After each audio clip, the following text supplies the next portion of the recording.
The trouble is with art is it's a subjective term. You know, one person's art is another person's rubbish, and this is where you come back to the semantics of the word art, which is problematic. Whether that is a film, or whether that is a book, or whether that is a painting, or whether that is a computer game, it elicits a response. It makes you think about the world or look at the world in a slightly different way. I've always believed that games are absolutely an art form. You know, as Phil Fish said, it's the culmination of every form of art and expression that mankind has ever had goes into a game. You look at the staff that builds a video game. You have a music composer, you have a writer, you have an artist who does sketch work, you have a technical artist, you have level designers who create spaces, much like architects.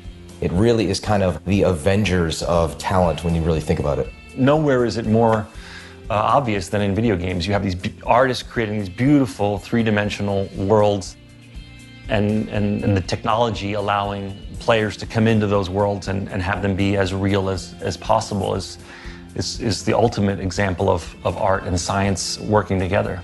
The best description of art I ever heard from a professor of mine when I was going for my MFA was that art is somebody who's put together something that deliberately provokes a response in an audience. The consumer actually is a participant in the art. It's almost like being part of a great art experiment, about a living art experiment. Yeah, there's a lot of basic logistics, like you push X and this happens, or you push up and that happens. But if that's all games were, we wouldn't be playing them anymore. You know, we would have lost interest a long, long time ago.